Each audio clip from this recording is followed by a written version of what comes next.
Can your life be guided by fun, joy, and happiness even in these troubling times? Buddhist scholar and philosopher Robert Thurman says, with Buddhism, it can. Omega, what's Buddhism's take on happiness? Robert, Buddhism has a very positive view of life. Buddha, when he became enlightened, smiled with glee and happiness. He was actually announcing that happiness is possible to people.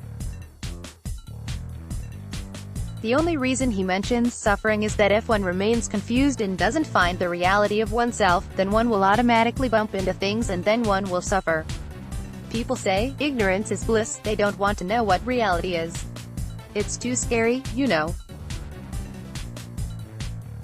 In Buddhism, ignorance causes suffering, and if you know reality through wisdom, you're happy because reality is happy, relaxing, and safe.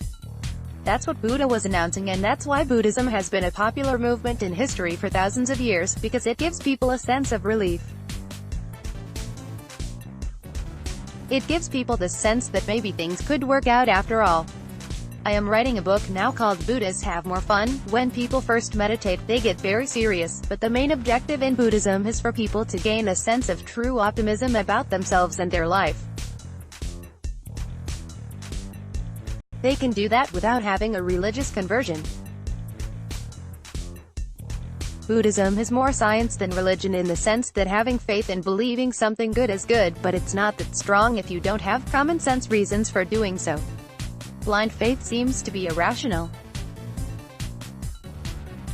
I have a slogan: if you believe something for no reason, you'll believe anything. If it doesn't have a reason, well, what's the source? Maybe you listen to what culture tells you, or your dad, or a rabbi, or a scientist at MIT, but it doesn't make sense.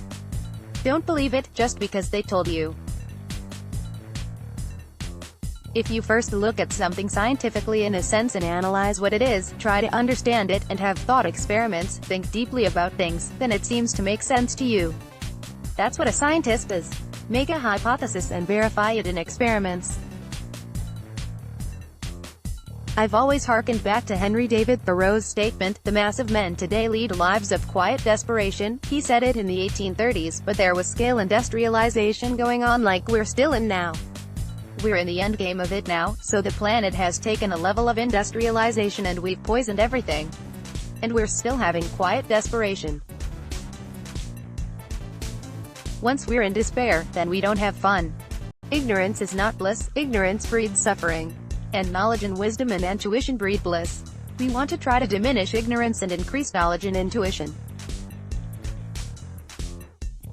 Intuitive feelings create all sorts of connections to others and help us become truly hopeful and optimistic and feel good about ourselves and the world, about our opportunity in the world. Feeling good about something is nirvana. Nirvana is not someplace you go to sit by yourself in some vast space all alone and feel happy because nobody else is there. Nirvana is when you really are enjoying being here with others. Wishing them happiness can only come from having some real sense of your own happiness, and knowing that happiness is possible. Omega, in the book Love Your Enemies, which you wrote with Sharon Salzberg, you define love in the spiritual context as wishing for the happiness of someone else or yourself.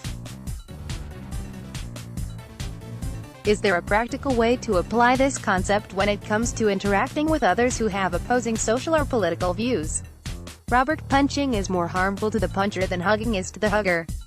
So the point is that you can still oppose vigorously, even forcefully, but your goal is not just to destroy the other person in hating them.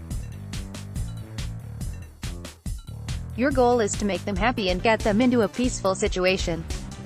Punching is more harmful to the puncher than hugging is to the hugger. Robert Thurman, sometimes that means forcefully opposing them when they're doing the wrong thing, something that's making them more and more unhappy.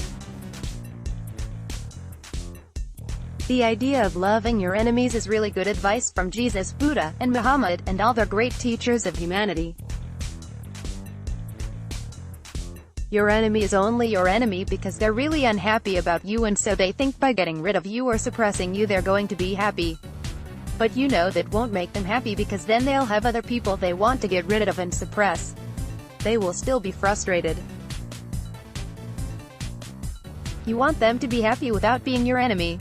Omega, is it possible to cultivate peacefulness within and joyful nonviolence while still feeling angry about issues in the world? Robert, joy is a huge power that people have. My whole thing is the joyfulness of Buddha. The joy of enlightenment. For example, you can talk on behalf of those who were unjustly murdered, deeply feeling their anguish and their peril. But then, to be able to do something effective about it, you have to have the fuel of joy. They say empathy is necessary for compassion, but if you stay in empathy then you become ineffective in compassion because you are suffering, too, and you can't do anything about it. So empathy should trigger you, then compassion comes in. The act of doing something for others to relieve them of their suffering requires you to have the force of joy with you. That's how someone like Dalai Lama can react to a genocide from communist China for 50 years and still remain joyful himself.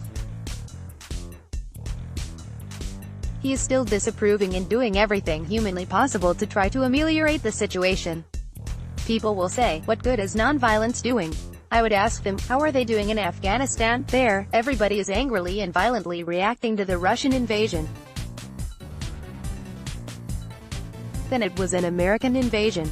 Then it's a Pakistani